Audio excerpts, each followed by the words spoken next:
This collaborative and creative primary school project looks back, exploring the treasures to be found in the memory stories collected by children in Ireland 80 years ago now. But it also looks forward to creating a new record of a snapshot of life in Longford today. And this video has been especially designed so that you can share this project with your family at home, not just in school.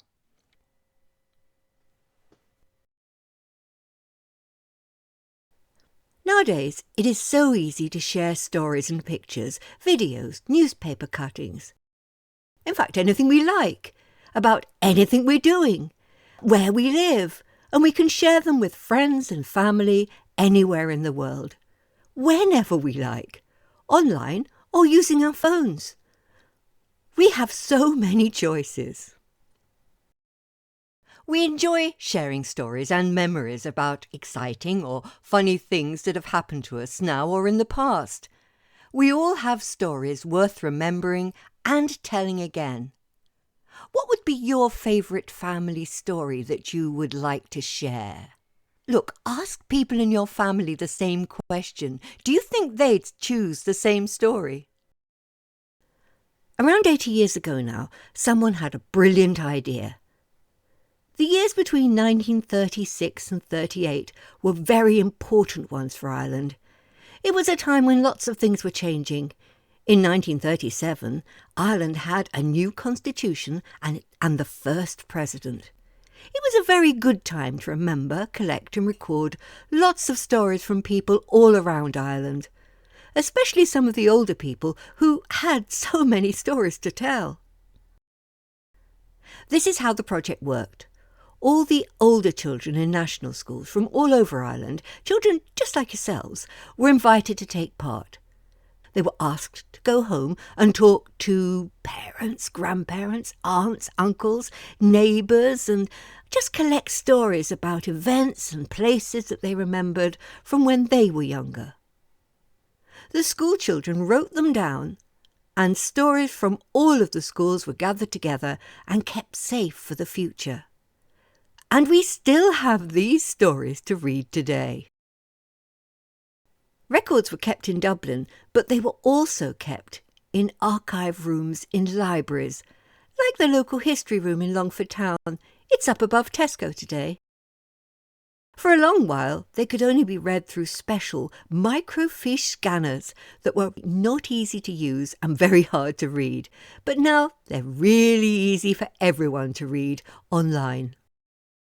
Back in the 1930s, each school was sent a little booklet of story topic suggestions. Now, some of them would be still useful today, but some might be a bit more surprising. You can see the original booklet if you go to dukas.ie. If you're watching this video with someone in your family, just pause for a moment and see if you can guess what some of the most popular stories collected nearly 80 years ago were about, just before you go on. You can pause and restart this video whenever you want to, of course. Did you guess any of these topics? Folk tales and legends like holy wells, fairy forts and hidden treasures. Games and pastimes like marbles, footballs, tug of war. Folk medicines and local cures. Some of them were a bit odd and a bit, well, strange. It could be much more difficult and expensive to visit a local doctor 80 years ago. Trades and crafts like basket making, rope making, or work in the forge. And then there were the local customs like Halloween, or the St. Stephen's Day disguises, and much more. Could you think of a few topic headings that would be more useful now? Pause the video if you like, or go on and listen to a few examples of Longford stories from the school's collection. Here's one example from Mercy Convent in Ballymahon. It was collected by Mary Conlon from one of her parents. Local cures. The cure for a sore finger long ago was a poultice of boiled turnips. The cure for a wart was to get up early in the morning and rub a black snail on it and put him on a blackthorn bush until the wart would wear off. If there was a rock with a little hole in it that would hold water, if you washed your wart in it for 3 mornings, the wart would go. For a sore throat, they used to put roasted salt in a stocking and tie it round their necks. And another cure was to rub paraffin oil around it.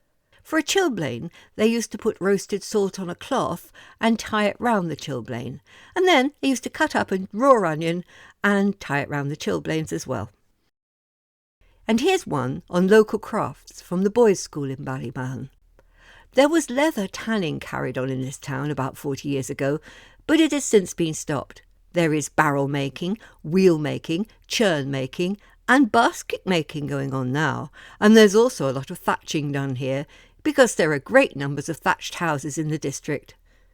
Mr. Casey, who owns the forge in Ballymahon, deals in metals and makes things such as socks for ploughs and iron gates. I wonder what socks for ploughs were. Maybe one of you could find out.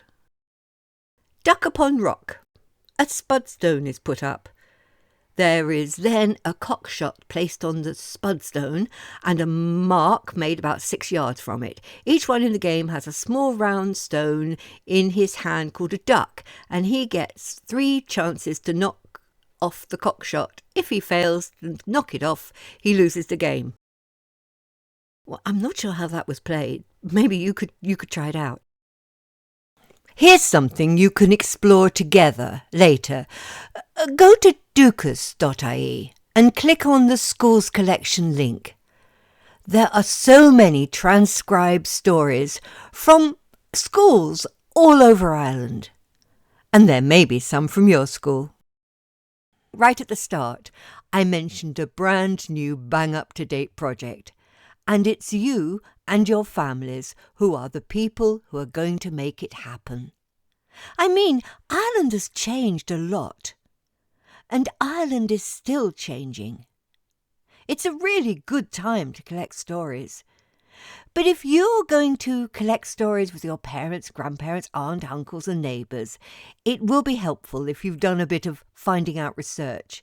It really makes a difference if you can ask helpful questions to get each other talking. Look, let's play a quick guessing game. Now, I've given you plenty of time to look at the strange object that's on your screen now. There are 2 views of the same object. It was an everyday item in use about the time of the original Schools Collection. Pause the video for a moment and just see if you can guess what it is. Go on. Ask each other and see if you can come up with ideas. When you unpause the video again, you will find out whether your guess is correct. Did you guess? It's a bicycle headlamp, and it didn't have a battery. It worked on paraffin.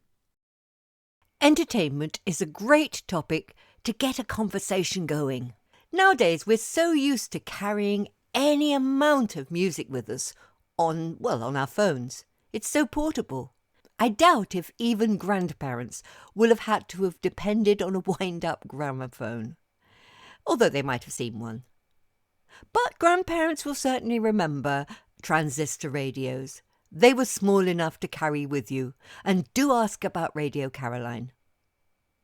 Parents will probably remember the Walkman, really useful, first with tapes and then discs. They were good, but they didn't last. Smartphones took over. While you are following this topic, ask grandparents, those who grew up in Ireland, about the dance ballrooms. Our towns and villages have all changed in so many ways since the original Schools Collection stories were gathered. We now have big supermarkets with foods from all over the world. Any time of year, we have almost too many choices. You could talk about your favourite foods with your storytellers and what were their favourites growing up. Oh, and if you have grandparents who grew up in rural Ireland, ask them if they remember stories about fairs where animals were brought to be sold in the streets. Children got the day off from school to help with that. Can you imagine not being able to switch on the electricity whenever you want to? I know we all hate power cuts. They happen, but it's always annoying. We can't use our laptops or games consoles or even watch TV or recharge phones. But just imagine having no electricity at all, perhaps having just a couple of light bulbs and maybe a radio in the house run by a battery which had to be taken to a shop to be recharged. If your grandparents or older relatives grew up in rural Ireland, they might have tales to tell about what it was like to go out when dark was very dark indeed. How many of you have been on a plane recently? You might have been on holiday, maybe visiting family and friends, or even coming to live in Ireland. My grandparents were lucky enough to fly back in the 60s, but I didn't get to fly until I was all grown up and living in Ireland. Now I fly to Australia nearly every year to see my grandchildren who live there. We all know a lot more about other parts of the world now, although we should probably try to fly less often now. All the planes are using so much fuel and it's not very good for our planet. But it's a great topic to discuss with your storytellers, though. People from Ireland have always been great travellers and explorers. Even in some old Irish stories, heroes like Brian and his brothers in the Tale of the Children of Turin set off searching all across the world for superhero treasures. And at one point they even went to visit Athens, but everyone was out. I don't know, it's an old story. And it's another story, not for today. But in the 19th century, especially after the appalling effects of the Great Hunger, many Irish people did look for new lives around the world, particularly in Australia and America. When they left, it was hard to keep in touch with them. That really hadn't changed so much by the 1930s. Before all of our 2024 style technology like planes and Zoom and WhatsApp, visits and phone calls were few and far between. Parcels sent from America were slow to arrive, but they always contained exciting things that were unavailable in Ireland at that time. I've included a couple of stories here that I think you might like. The first is a story about an American parcel. The second, well, that's a story of my own. And this is a story, Parcel from America, collected from a Longford man and recorded in Candles in the Window. I remember the parcels from America, the smell of the parcel when it was opened. It was very special, that parcel. There was a smell of camphor to keep the moths away. The parcels would take a long time to come, I suppose. There might be a couple of shirts or a suit of clothes. There could be something special in the line of jewellery for the mother. It was very special, that parcel, in our house anyway. There might be sweets. They were better usually. I wouldn't bother with them now, but years ago they were lovely. There wouldn't be many children who would turn down sweets. There wasn't much variety then. And here's my story. The Canadian parcel. I grew up in London. There were lots more big shops there than in Ireland in the 1950s and early 60s, but there were still a lot of things that were expensive and difficult to get.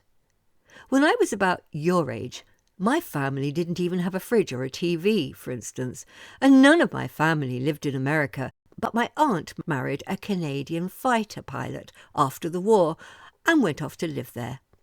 So I had Canadian cousins. Every year we used to look forward to our Christmas Canadian parcel.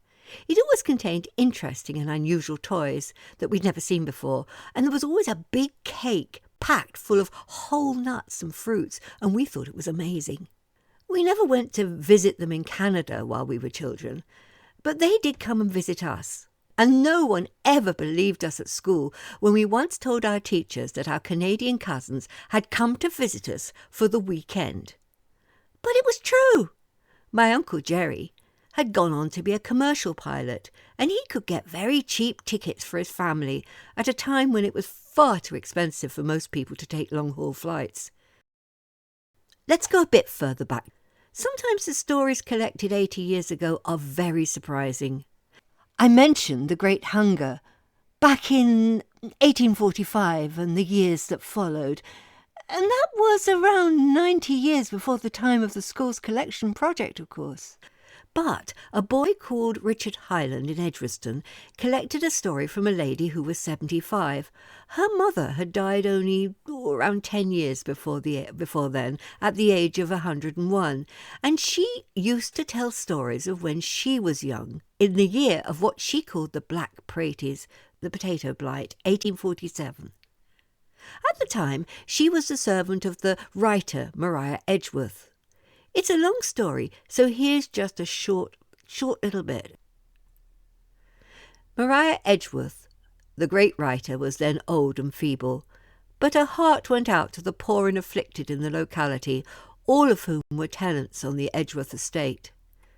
Many a day, said Biddy, I went around with her from house to house in this town, and far outside, carrying a big basket filled to the brim with food. No house was passed by Maria without calling. Not only food was given, but turf and warm clothing purchased in the town. It's worth reading the whole story. After the famine, many children and young people had lost at least one parent. Many were growing up in crowded, miserable workhouses. Over 4,000 teenage girls were sent off to Australia to do domestic labour, yes, become servants. It must have been terrifying for them to leave everything and everyone they had known, and to have been sent on a sailing ship to the other side of the world, to a very different landscape and climate. Some were treated very badly, some managed well. Not all their stories are known. Can you imagine how they felt? And today many people still travel across the world to live, for sad reasons and happy ones. My 3 grandchildren are growing up in Australia, for happy reasons. I try to visit them for a few weeks each year, but I can always talk to them every week on my phone or laptop. And I'm sure lots of you have grandparents or cousins in many countries around the world. We can't always visit them as much as we would like, but as long as our 2024 technology is working, we can share stories whenever we want to. Stories from all over the world are now part of our own Longford story. So our 2024 project can include memories, folktales, events from wherever our families are living. We're certainly creating a collection of stories to remember. So, now you've had a chance to explore the school's collection and see just how it does open a window on what it might have been like living in Ireland 80 years ago. It is a really important resource. How would you like to see your stories added to that online collection? Your school can be one of the first to help to capture a view of Ireland today.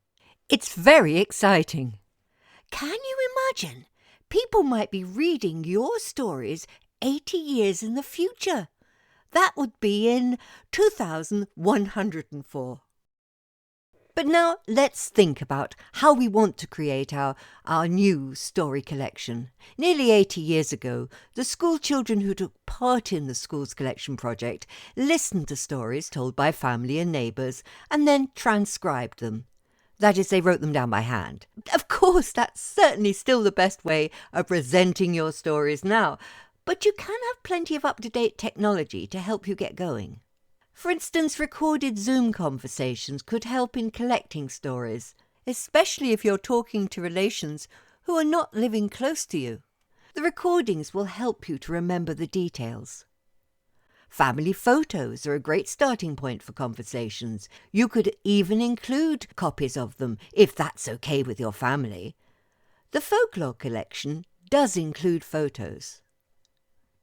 You could even start conversations by comparing favourite books, films or TV shows with grandparents and older relatives and neighbours.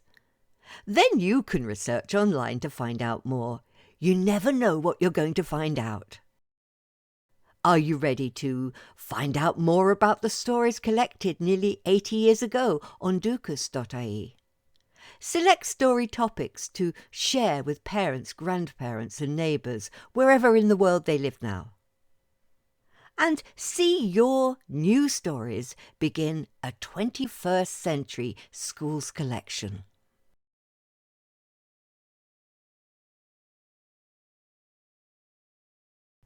We've been looking at a great project from around 80 years ago, but now we want to look into the future.